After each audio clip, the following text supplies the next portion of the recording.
So meaning to say, yung mga mahihirap na mga taong bayan na pumupunta sa istasyon nyo sa Raffy Tulfo in Action, pinipirahan nyo rin. Ginawa nyo ng content para magkapera kayo, di ba? Ganun ba? Nagtatanong lang kami, ha? Kasi kung talagang totoong tumulong kayo kasi public figure na kayo, kung talagang genuine ang tulong ninyo, kung ano yung income nyo sa YouTube, sa social medias, ibuhos nyo sa mga humihingi ng tulong dyan kasi ginawa nyo silang content. Tinawag niya ang mga komento ni Castro na historically ignorant at puro satsat na wala. Tama talaga yan. Tama talaga yun.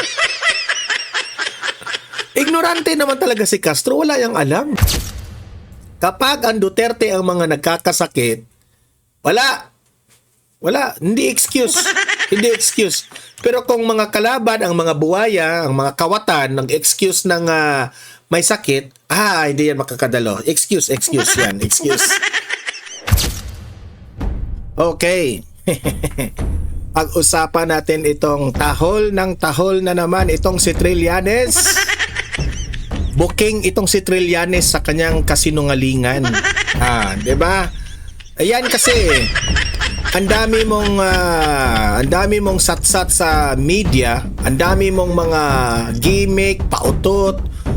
Matutuklasan ka na nagsisinungaling ka, Trillanes. Yan ang hirap sa iyo eh. Kaya hanggang ngayon walang naniniwala sa inyo, 'di ba? Kasi po ipinalabas niya na itong si Senator Bongo raw ay imbitado na raw sa ICI. Okay, yan ang pautot niya. Anong sabi ng ICI? Hindi yan totoo. Nabubuking si Trillanes. Mamaya pag-usapan natin yan, ha? Ito, pangalawa nating pag-usapan ay ito na nga, ang Malacanang. Pikon na pikon kay Kong Polong Duterte. Kasi pikon itong Malacanang na real talk sila ni Kong Paulo Duterte. Pikon na pikon. Ano bang details dito? Mamaya pag-usapan rin natin yan. Eto, mainit na balita Zaldico, sinupina na ng ICI. Ang tanong dito, siseryosohon ba ito ng ICI? Totoo bang talagang siniseryoso na itong si Zaldico? Yan ang malaking tanong ngayon. Mamaya pag-usapan natin yan, Pang-apat nating pag-usapan ay itong si dating DPWH Secretary, hindi pa lusot itong si Bunoan. Nako po. Hindi pa lusot itong si Bunoan, no? Kasi ayon kay Senator Lacson, ito raw si Bunuan ay may sideline. Gaano yan katotoo? Bunuan, hindi ka pa lusot, may sideline ka pala. Mamaya ating alamin yan. Anong sideline yan, anong sideline yan? Baka nagtitinda lang ng tempura sa gilid. Pero kung yung nananideline ng mga flood control, dyan tayo may problema. Eto, grabe. Talagang tutulo ang laway ninyo dito, guys. Dahil ang Senado, halos lahat nagpakita na ng mga salin ang Senado, no? Pero ang House of Representatives, nasaan na? Nga. Naunahan pa nga kayo dyan sa mga Makatai Black Yung Makatai Black nag-release na ng mga salin dyan.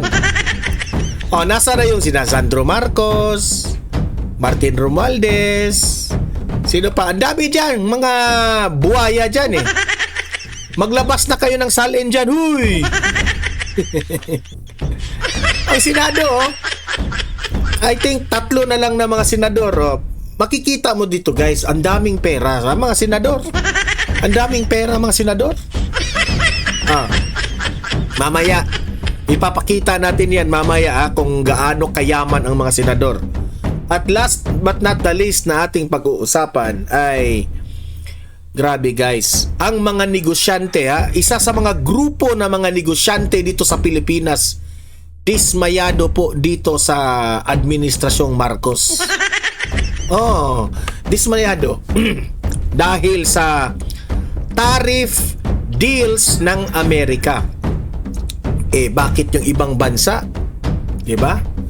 Meron ng tariff deals. Pero ang Pilipinas na merong EDCA bases dito ang Amerika, walang tariff deals. Ganyan kawik ang presidente natin. 'Di ba? Ganyan kawik ang presidente natin. Yan, lahat ng ito ay pag-uusapan natin yan. Pero guys, bago ang lahat, help me po muna na i-like at saka i-share itong video na ito para guys, kakalat ito sa taong bayan. Okay? Sabay-sabay muna tayong mag-like and share sa Donmar TV. Itong video na ito, like and share. 1, 2, 3, go! Okay, naka-like and share na ba lahat?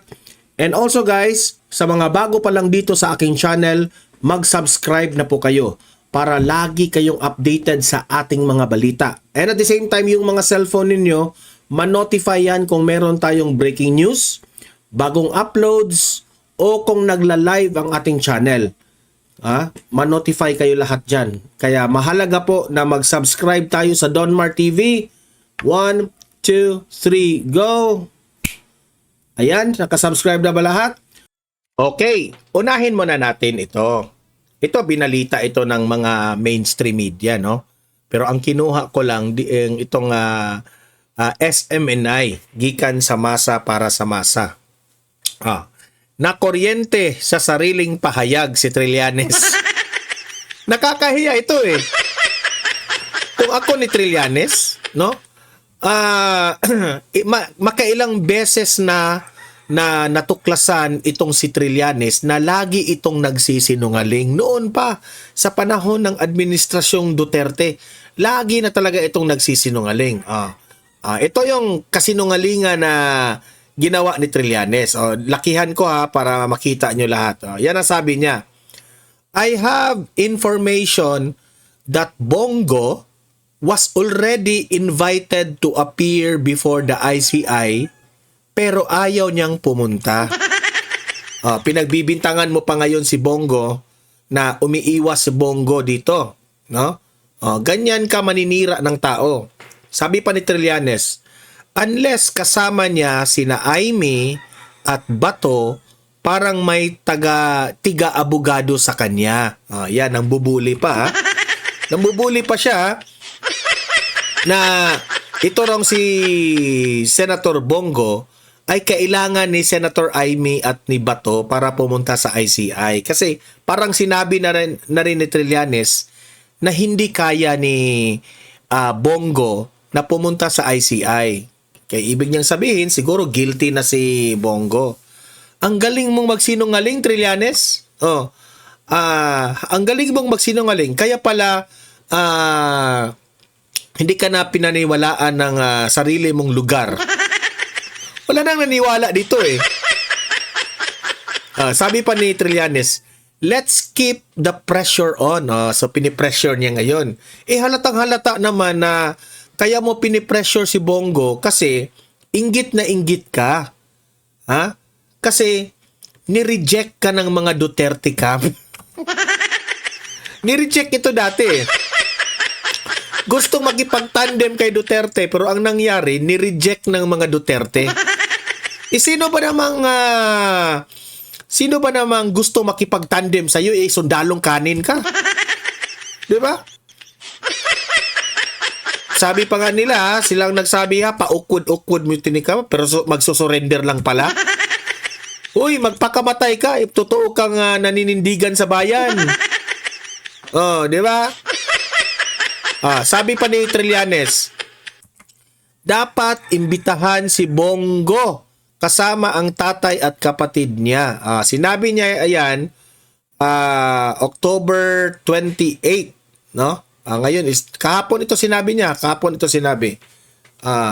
so ngayon tinanong ngayon ng ICI na, oy, sinabi na kasi ni Trillanes sir na itong si Attorney Brian Hosaka, tinanong siya ngayon ng media, totoo ba yung sinabi ni Trillanes na invited na si Bongo? Ang sabi, kahapon rin ito, nag-response ka agad.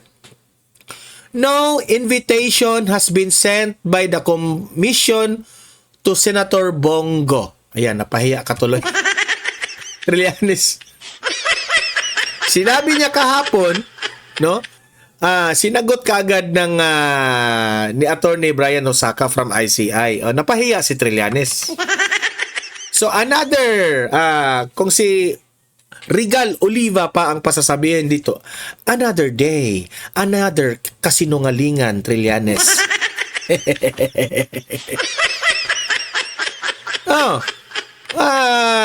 Another booking na naman ni Trillanes. Halata, no? Obviously, kayong mga media, no? Bakit kasi ninyo pinapaniwalaan pa itong si Trillanes? Na sa 1,000 pinagsasabi nito, ha? Okay na sana kahit isa lang ang tama. Kahit isa lang ang totoo. Sa 1,000 pananalita nito ni Trillanes, kahit isa walang totoo. Bakit nyo kasi pinapansin pa itong aso na ito? Na wala naman itong naniniwala na, di ba? Ito ngayon ang rebuttal ni Trillanes. Kahapon, nag-response ka agad ng aso. Alam niyo naman ang aso, kapag ano yan? Yung matatahol yung aso, di ba? Kuha ka ng bato tapos gusto mong masaktan siya sa bato. Yan, tatahol yan ulit. Ayan, nag-response ka agad. Sabi niya, correction. Nag-correction na siya ngayon kasi booking siya sa kasinungalingan niya. Correction. Bongo's camp was sent feelers to appear before the ICI. Not an official invitation yet. Di ba? Halata na palusot na naman. Alam mo, Trillanes, kahit anong sasabihin mo, wala na talagang naniniwala sa inyo. No? Siguro ang naniniwala sa inyo ang administrasyong Marcos. Si Claire Castro na lang ang naniniwala sa iyo. Magsama na lang kayo. Magtahol kayo doon. Di ba? Sa daanan. Doon naman ang mga tambayan ng mga aso sa daanan eh. Di ba? Ay, kawawa ka naman, Trillanes. No, wala nang naniniwala dito sa taong to. Kawawa. Sorry, but wala ka ng political future. Nangangarap kasi ito eh. Ay, ito. Punta tayo dito sa next topic natin. Bakit ang Malacanang ay sobrang pikon na pikon dito kay Trillanes? Pikon na pikon dito kay Congressman Paulo Pulong Duterte. Siguro nasasaktan kasi nare-real talk sila ni Kong Paulo. Na-real talk eh. Ito yung balita. Tinawag ni Congressman Paulo Duterte na bangag ang administrasyon sa issue ng Totoo naman bangag eh. Totoo naman bangag eh. Kaya pala napikon. Kasi natatamaan. foreign policy. Buwelta naman ng palasyo, kailangang hindi matulad sa nakaraang inutil daw na administrasyon pagdating sa... Paano naging inutil ang administrasyong Duterte? Yung Build Better More ni Bongbong Marcos. Compare natin doon sa Build ni Tatay Digong. Yung Build Better More niya, inukit niya pa yan sa pangalan niyang BBM eh. Bagay sa kanya na walang nagawa ang Build Better More. Yung build ni Duterte, yun ang tunay. Talagang hindi nyo malalamangan ang administrasyong Duterte, Claire Castro. Claire Castro, walang clear. Walang clear. Ang mga pinagsasabi parang si Trillanes. Sa ng China, nasa frontline na balitang yan si Bril Montalvo. Muli na namang uminit ang banggaan sa pagitan ng palasyo at pamilya Duterte sa gitna ng mga issue sa West Philippine Sea. Natatamaan. Sasabihin na naman ng Malacanang, pro-China. Kasi kayo, yung strategy niyo bulok. Kagaya rin ng strategy ni Pinoy, mga bulok eh. Sa kanyang press con, binanata ni Palace Press Officer Undersecretary Claire Castro si Congressman Paulo Pulong Duterte matapos tawaging bangag administration ang kasalukuyang pamunuan. Which is totoo. Bangag talaga. Bongbong Marcos, hindi ka na namin tatawagin ng bangag unless if drug test ka. Bakit hindi mo kayang magpa-drug test? Yun ang una, di ba? Hindi kaya. Hindi kaya. What can we expect from the Dutertes? They are pro-China. What can we expect from the Duterte? They're pro-China. Halata naman si Castro, no? Halatang halata na walang argumento. Yan ang mga argumento ng mga bobo. Yung mga dilawan, mga loyalista, pro-China, pro-China. Ano yan? Argumento ng mga bobo. Matatandaan niyo po, sinabi niya, Duterte says he is inutil, cannot do anything against China Sea aggression. Siguro natatandaan niyo po ito. So sila ba? At least si Duterte, kung totoo man yan, inamin niya. Kayo, inamin ba niyo? Kasi you cannot do anything with the aggression of China. Kayo, did you do anything? Mayabang kayong ipakita niyan. Yan ang tunay na leader. Umaamin. Okay? Na I cannot do anything with the aggression. The best thing that we can do with that is to talk diplomatic way. Kayo ngayon, ikukumpara natin kung makailang beses kayo winoter canon ngayong administrasyong Marcos. Kayo yung nagmukhang inutil. Kayo yung nagmukhang kawawa. Ha? Ano kayo Wala kayong strategy, ika nga. Mga anak? Sila po ba ang kukontra sa kanilang ama?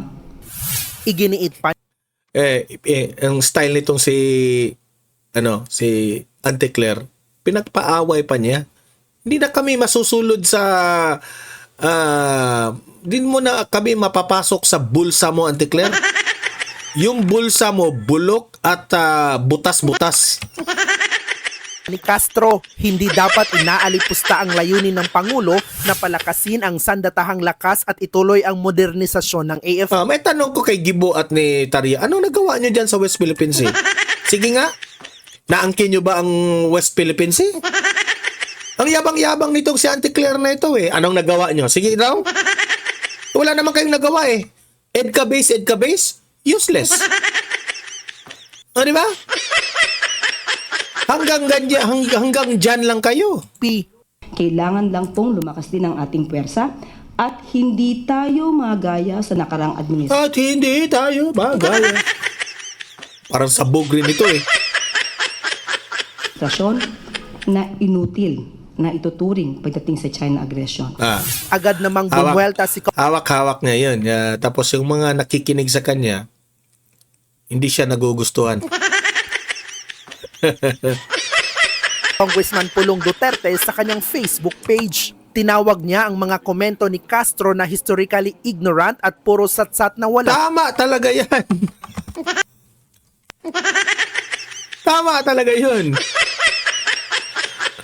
Ignorante naman talaga si Castro. Wala yang alam. Bakit naman yan yan pa ang inauthorize ng Malacanang na magsabi, di ba? Research.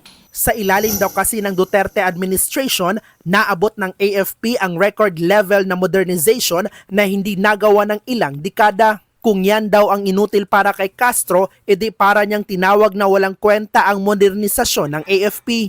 Di ba? Kung walang kwenta si Tatay Digong sa panahon niya sa pagdala niya sa AFP, para mo na ring sinusuka ang AFP ngayon. Ganyan po kabastos si Auntie Claire Castro. If that is what she calls inutil, sabi ni Kong Pulong, then she just called our modernized AFP useless. And every soldier who risked his life and limb for this country is a joke. Di ba? Bongbong Marcos, ano masasabi mo dito kay Auntie Claire Castro? Sinaksak niya ang sarili mong administrasyon. Grabe itong si Claire Castro. Dagdag pa ni Pulong, zero ang foreign policy ng Marcos administration at todo pa-cute daw sa Amerika. Correct. Sa isa namang pahayag ni Castro, Walang si Bongbong Marcos at si Pinoy walang pinagkakaiba. sinabi niyang ang tapang ni Pulong ay dapat ipamala sa tamang lugar at hindi sa bar. Hindi naman nagtapang-tapangan si Pulong. Ikaw yung papansin, Claire Castro. Pasimpleng patutsyada sa kongresistang minsan ang na-issue sa isang eksena sa bar. Hindi rin napigilan ng ilang mambabatas gaya ni Akbayang Representative Percy Sindanya na makisali sa bangayan. Huwag ka nang masali dyan. Atupagin mo muna yung panga mo. Diba? Huwag ka muna makialam dyan, Zindan. Wala kang kinalaman dito. Wala. Ano ka dito? Hindi ka relevant. Alis ka dyan. Magpa-check up ka muna sa doktor mo kung paano mo yan maitutuwid yung panga mo. Hindi pa nga naituwid yung panga mo, magtutuwid ka pa dito. Pinuna kasi ni Pulong ang sinabi noon ni Sindanya na malapit na ang Day of Reckoning o araw ng paniningil sa mga Duterte. Nagsimula raw yan nang maaresto si dating Pangulong Rodrigo Duterte. Paano nyo masabing Day of Reckoning? Nag-revenge kayo sa pamumulitika ninyo. Wag niyong tawaging reckoning yan. Kasi kayo mismo ang gumagawa niyan. Hindi po reckoning ang nangyari. Revenge. Nag-revenge si Marcos sa kanyang pagiging weak leader. Giit ni Sindanya, noong September 21 pa niya ito sinabi, bakit ngayon lang nag-react? Ang nakakaloka doon, they are reacting to a statement that I made, I think that was a month ago. Mukhang ngayon lang nakaisip siguro ng sagot sa sinabi natin. Wali ka dyan. Wali ka. Okay? Tumahimik ka na lang at upagin mo ang panga mo. Pa? Dagdag pa ni Sindanya, mas sipagan pa sana ni Pulong ang paggawa ng batas kaysa sa paglabas ng statement laban sa mga kritiko. Nagbabalita mula So, ayan. Hindi na ako magtataka, no, kung itong Malacanang ay mapipikon kay Kong Paulo Duterte. Kasi po, na-real talk sila. Yun, ang mga sinabi po ni Kong Paulo ay katotohanan. Yan, ganyan naman talaga ang tao. Kapag ikaw ay natamaan ng totoo, masasaktan ka talaga. So, ganyan sila mag-react kasi nasaktan sila sa katotohanan di ba? Okay, punta tayo sa next natin. Maniniwala ba kayo na ang ICI ngayon ay nagsupina na kay Zaldico? Gaano ba ito katotoo? Di ba? Kaya ba ng ICI na ito na isupina si Zaldico? Ito, panoorin natin.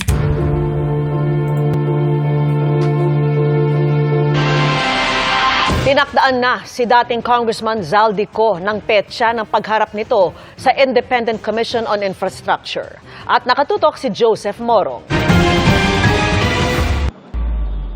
Ipinapatawag ng Independent Commission for Infrastructure o ICI si dating Ako Bicol Representative Zaldico sa November 11 at 12. Ito na ang ikalawang... Ngayon nyo lang ipinatawag? Ang tagal-tagal na niyan?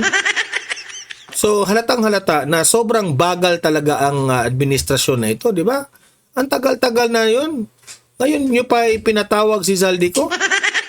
Di nga natin alam kung buhay pa yan Di ba?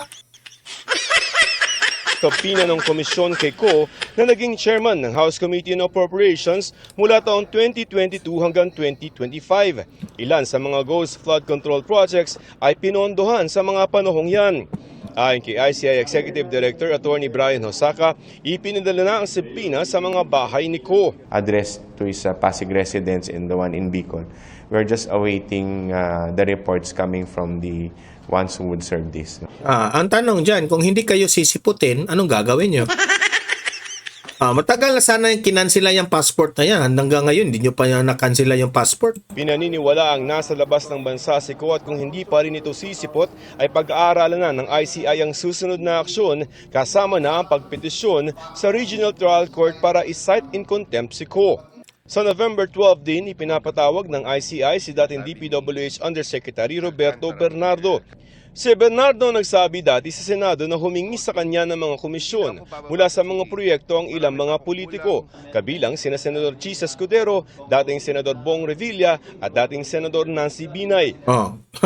Dito ka magtataka, mas nauna pa ito mga senador na ito dito sa mga congressman. Na mga congressman man talaga ang nangunguna dito sa flood control. Diyan ka magtataka. Dati na itinanggi ang mga bintang na ito. 2 beses nang hindi nakasipot si Bernardo sa ICI dahil may sakit daw ito. Napapansin nyo? Kapag yung tao may malaking kaso, aligasyon, akusasyon, biglang nagkakasakit. Si Saldico, ano yung reasoning niya, 'di ba? Yung reason niya is nagpapa-opera siya sa labas, 'di ba? Si Romualdez, nagkakasakit, biglang nagkakasakit. Ako nang sumagot diyan. Kasi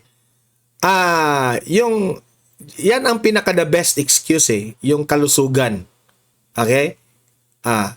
Kapag ang kalusugan, doktor na ang magsabi na is not fit to to go to the investigation, wala talaga yan. May excuse talaga yan. Pero yung kay Duterte doon sa Dahig, na obvious na, matanda na, halos hindi na nga makalakad, di ba? Hindi hindi nila pinahintulutan. Pamulitika talaga. Diyan mo makukumpare. Kapag ang Duterte ang mga nagkakasakit, wala, hindi excuse. Hindi excuse. Pero kung mga kalaban, ang mga buhaya, ang mga kawatan, ng excuse ng may sakit, hindi yan makakadalo. Excuse yan. Excuse. Ang ganda, no? Kaya nga, sabi ng mga kaibigan ko, ang hirap maging proud nitong Pilipinas sa administrasyon ni Administrasyong Marcos. Wala talaga. Hindi mo na sa Administrasyong Marcos, no? Sirang-sira po ang reputasyon, ang dignidad ng hustisya ng Pilipinas, sa totoo lang. Wala pa namang schedule ulit ang ICI para kay dating House Speaker Martin Romualdez. Kaya ang lusog-lusog niyan, biglang nagkakasakit. Tapos itong magpasabi na hindi siya makakapunta dahil sa medical procedure. Kung sakasakali sa mga panahon na yan, Buhaya talaga yung mukha. nakahanda na ang Independent Commission for Infrastructure o ICI na i-livestream ang kanilang mga pagdinig sa mga bagong resource persons nila. And hopefully, we'll be ready with our rules and procedures already by that time. Binabalanse talaga natin yung hinihingi ng publiko for more transparency as far as the ICI proceedings is concerned. At the same time, yung pagrespeto namin sa karapatan ng mga naiimbita namin dito as Irespeto mo si Bongbong Marcos. Siya yung nag-create sa ICI. resource person. At the same time, yung maaaring madawit ng mga resource person. Habang tuloy ang investigasyon ng ICI, naghahanda na rin ang komisyon para sa ikalawa nitong referral sa ombudsman ng mga taong inirekomenda nilang Patay na, Ombudsman Remulla. Ay, nako. May maaasahan pa ba tayo dito kay Remulla? kasuhan para sa mga maanumalyang flood control projects. 75%. 75. Again, soon. Thank you. Noong isang buwan, inirekomenda na ng ICI na kasuhan ang mga sangkot sa 290 million pesos na ghost flood control project sa Oriental Mindoro. Wala pa naman balak na ipatawag ng ICI si Senador Bongo kasunod ng Bakit niya ipatawag si Bongbong? Walang kinalaman dyan sa flood control. Ay, nako. pagsusumite dito ni dating Senador Antonio Trillanes IV. Isa pa itong aso na ito eh. Yan ang dahilan eh. Hanggang ngayon, hindi pa siya tapos sa galit niya sa mga Duterte. Kopya ng reklamong inihain niya sa ombudsman. Nakatutok daw ang atensyon ng ICI sa pag-iimbestiga sa 421 na suspected ghost flood control projects base sa datos na isinumite sa kanila ng Department of Public Works and Highways o DPWH. The fact that the complaint has been filed with the ombudsman, we don't want to be redundant in the sense that medyo hindi pa nga kompleto yung aming staffing pattern, so we would rather concentrate our efforts to new case build-ups, meaning referrals to the Ombudsman of a different project involving the 421 ghosts. Para nga sa akin, no, ang ICI, hindi nila kaya sa sobrang daming corrupt, sa sobrang daming kinurap na mga flood control, hindi nila kayang imbestigahan yan lahat. Meron talagang makakalusot yan. Kung ako pa sa inyo, unahin nyo na yung mastermind para tuloy-tuloy na yan, di ba? Nanghihingi naman ng pangunawa ang ICI sa publiko na tila naiinip na. Hindi na kami makaunawa. Humingi kayo ng pag-uunawa sa amin? Ha? Kayo ang umunawa sa amin. Galit na ang taong bayan dyan na hanggang ngayong walang nananagot. Tapos, humingi pa kayo ng pag-uunawa? Pwe! Sa investigasyon ito. We know for a fact that they're very concerned about the corruption. And kami rin naman. As I always say, the ICI is, hindi naman kami ang kalaban. In fact, kakampi kami. We're doing things to be able to make sure that those responsible dito sa nangyari na to, no, sa anomalous infrastructure projects na to, will be brought to justice. Mabalik yung pera ng mga nakaw ng mga taong to. Para sa GMA Integrated News, So, wala tayong maaasahan sa ICI. Sa totoo lang. Hopefully, ha? Yung sinupina nila si Zaldico, ewan ko na lang kung matuloy yan. Ay, nako. Eto. Itong si dating secretary sa DPWH Punuan, hindi pa raw ito lusot ayon kay Lacson. Kasi may sideline. Talaga? Ito, panoorin natin. Natuklasan ni Senate President Pro Tempore Panfilo Lacson ang isang dokumentong nag-uugnay umano kay dating Department of Public Works and Highways o DPWH Secretary Manuel Bonoan sa anomalya sa infrastructure projects. Sa press release ng opisina ni Senador Lacson, sinabi nito na may nagbigay ng memo kay Bonoan ngunit hindi pa matiyak kung kanino nang galing ito dahil initials lang ang nakalagay. Hala! Bunuan, sagutin mo ito, Bunuan. Pinagtatakahan ng mamabatas kung paano nakapagpadala ng memo ang mga ito sa DPWH Secretary na sulat kamay pa sa isang post-it at may iniendorsong proyekto. Paliwanag ni Senador Lacson, mahirap kapag hindi dumadaan sa official channel ng departamento na tilaan niya sumusolo ang kalihim at may sariling diskarte. Sumusolo ka na, Bunuan? Sagutin mo ito, Bunuan. Tanong ng senador, bakit kailangan nagtatanong lang ang taong bayan, Bonoan, ha? Rumaraket ka rin? Sumasideline ka rin? Gaano ito katotoo? ang mag-sideline si Bonoan sa labas, gayong sarili nitong kagawaran ng DPWH. Oo nga eh. Inilahad din ni Senador Ping Lacson ang mga nadiskubre nitong pondo mula sa 2024 General Appropriations Act o GAA, partikular na sa mga unprogrammed appropriations na napunta lang sa infrastructure projects.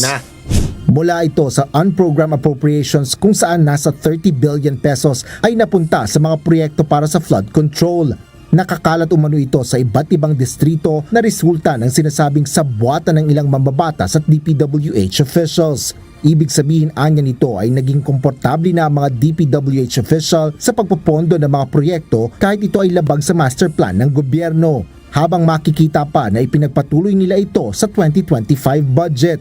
Wala pang komentaryo si Bonoan sa paglalahad na ito ni Senator Lacson. Samantala, kinumpirma ni Senator Ping ang findings ng resolusyon na inilabas ng Executive Judge ng Manila Regional Trial Court.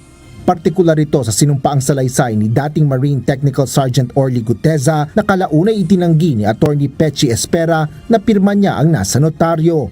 Ayon sa senador, napatunayan na hindi talaga pirma ng abogado ang nasa notaryo. Yan si Guteza na yan, no? Nagkaroon ng problema doon sa notaryo ng kanyang salaysay. Sabi doon, natuklasan na yung opisina nung abogado na yun, 24 hours. Kaya di natin alam kung anong oras pumunta doon si Guteza, pinanotaryohan niya, no? Yung tatak lang. Diba?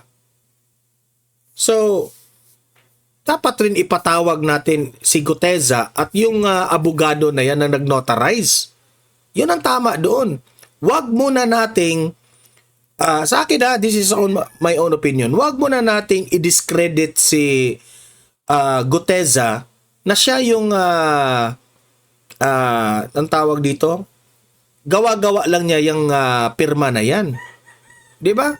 Kasi hindi ako naniniwala na gawa-gawa siya ng notarized na pirma. Hindi.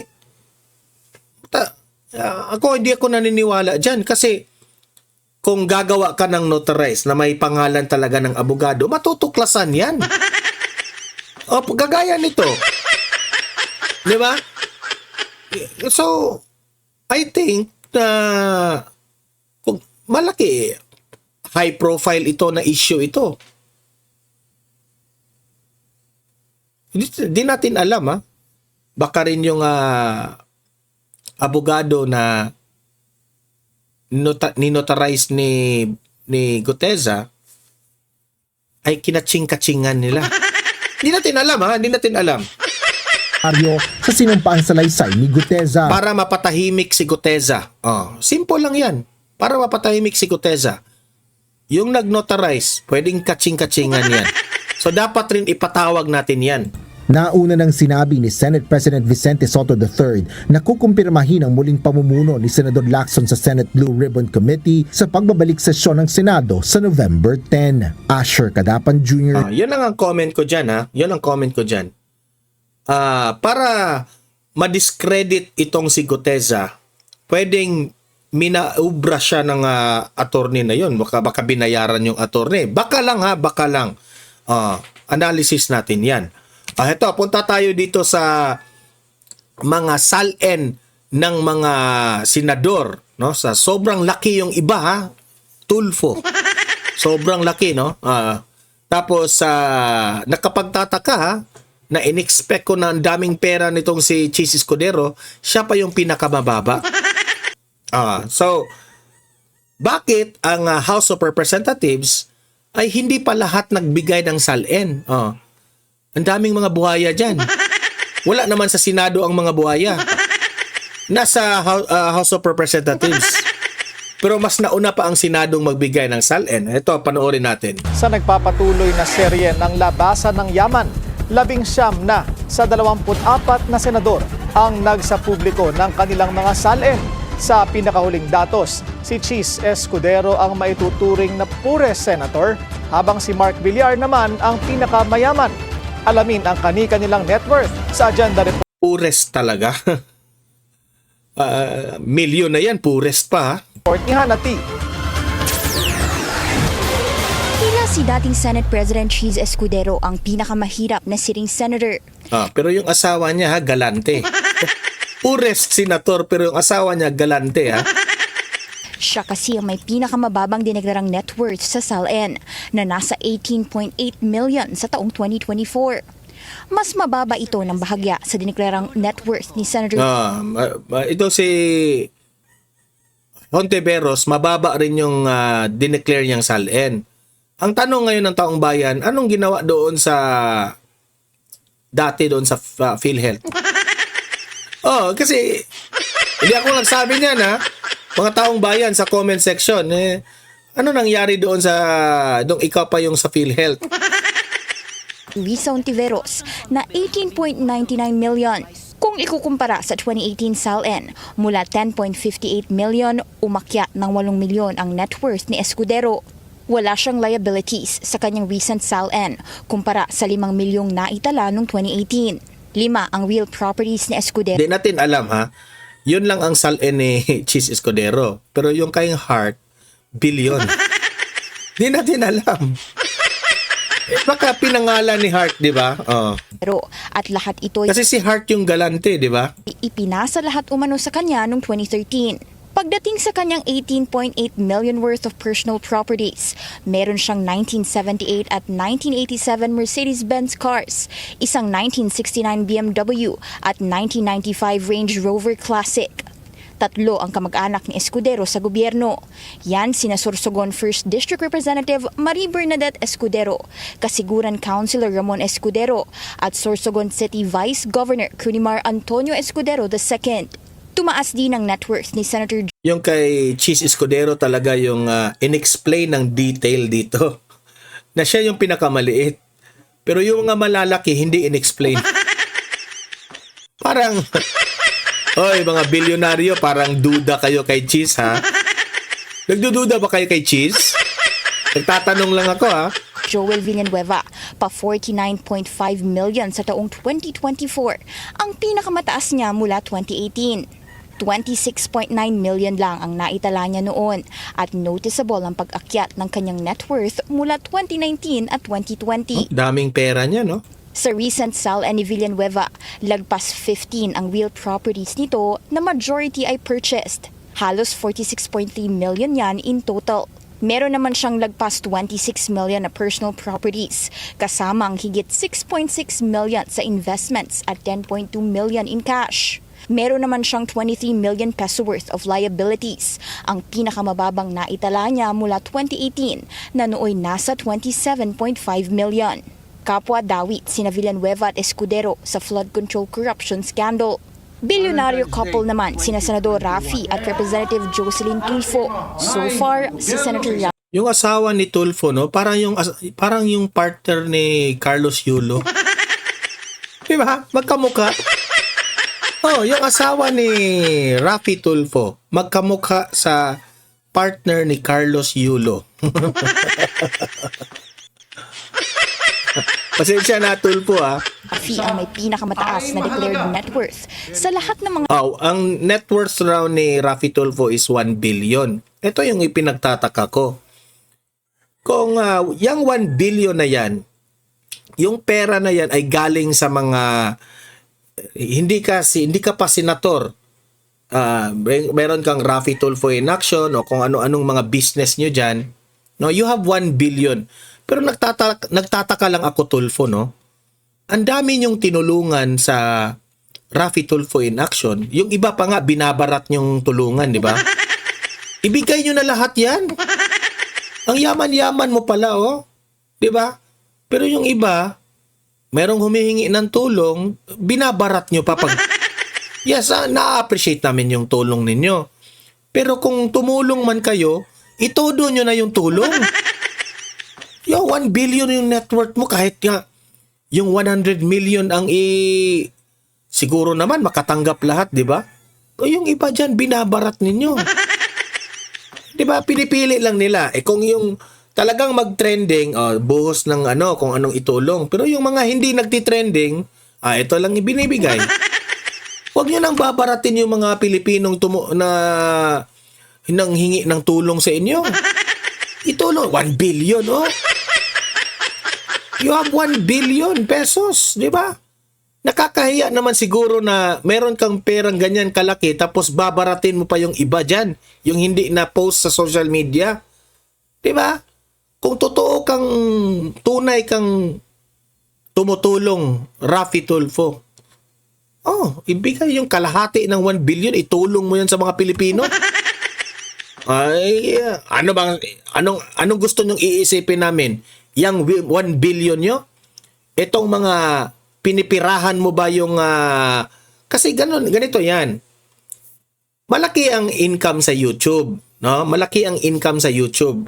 Especially na malaki po ang views niya sa Facebook. Marami silang social media.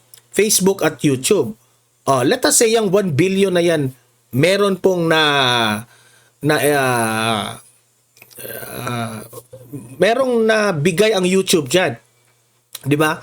So meaning to say, yung mga mahihirap na mga taong bayan na pumupunta sa istasyon nyo sa Raffy Tulfo in action, pinipirahan nyo rin. Ginawa nyo ng content para magkapera kayo, di ba? Ganon ba? Nagtatanong lang kami, ha? Kasi kung talagang totoong tumulong kayo kasi public figure na kayo, kung talagang genuine ang tulong ninyo, kung ano yung income nyo sa YouTube, sa social medias, kung totoong tulong yan, ibuhos nyo sa mga humihingi ng tulong dyan kasi ginawa nyo silang content. Kinontent nyo sila, di ba? Unfair naman siguro sa kanila na makatanggap lang sila ng 30,000, 10,000 o kung anong tulong nila. Tapos, mas malaki pa yung kita nyo sa content nyo nila, di ba? Kasi sometimes, makikita ko sa channel nila sa YouTube, umaabot nga ng million views sa isang video. Di ba? Malaking kita yun.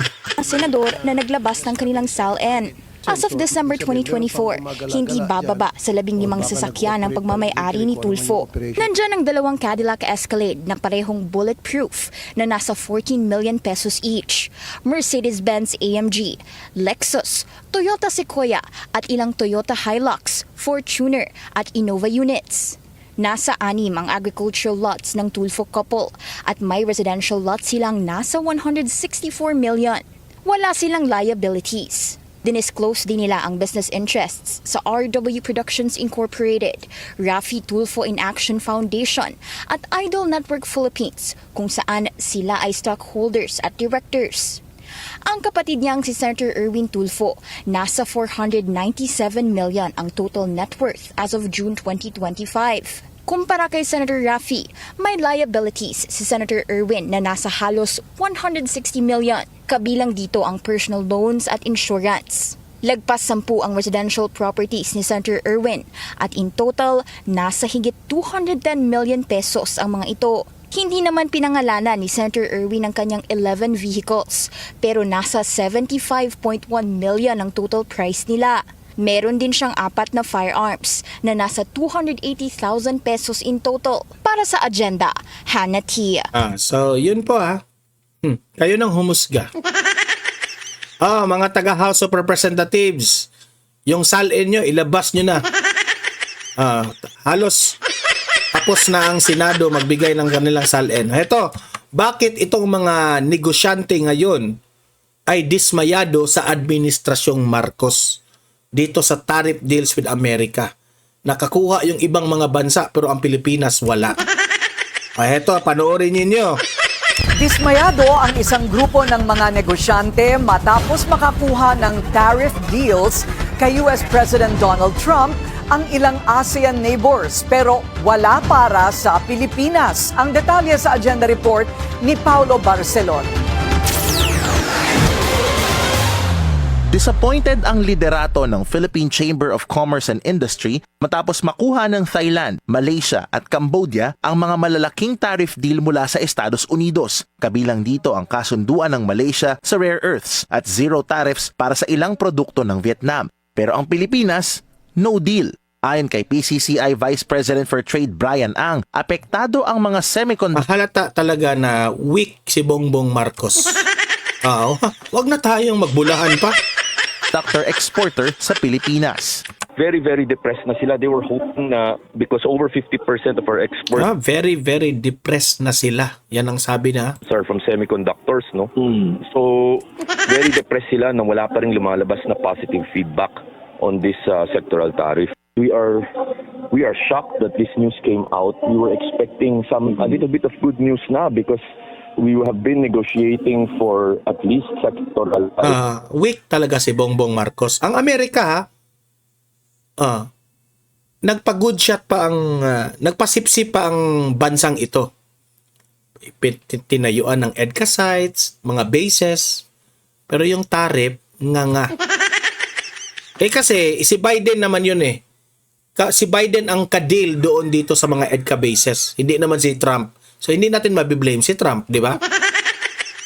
Relief when it comes to our semiconductor industry. What's happening is the total opposite. You see our neighbors getting special... You see our neighbors getting special tariff exemptions.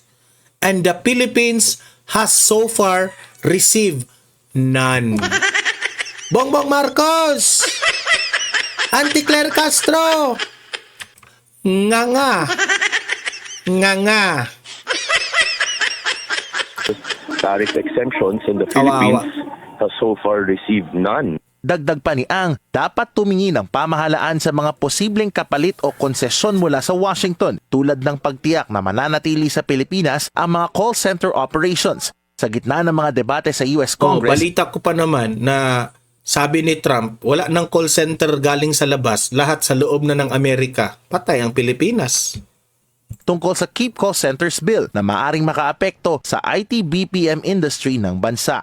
Ang hinihingi natin, semiconductor tariff, BPO, malaki ba yun? Di ba? Hindi naman kalakihan yun.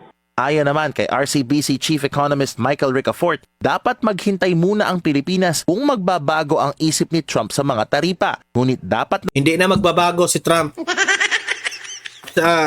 Duda ko sa tingin siguro ni Trump, mayu-useless dyan. Ang daming mga buhaya dyan.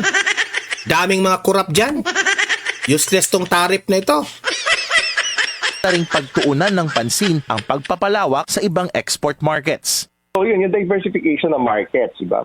Tingin ka sa ibang market sa Asia, sa Middle East, sa Europe, kahit South America, di ba yung mga, kasi US is 7. Para sa akin nagmamatter yung, yung corruption. Deserve ng Pilipinas na magganyan. Kasi po, ang daming mga buwaya sa Pilipinas. Ang daming corrupt. Ang nagsasuffer, taong bayan, sa mga kabalastugang ginagawa nitong mga government officials. 10% of total export. So, it's the biggest export market of the Philippines. So, diversify. Ani Ricafort, makatutulong ang diversification para protektahan ang ekonomiya ng bansa sa mga susunod na taon ng administrasyon ni Trump. Ayon naman kay Palace Press Officer Claire Castro, dumadaan daw ngayon sa masusing negosasyon ang Pilipinas at Amerika, lalo na masusing investigasyon?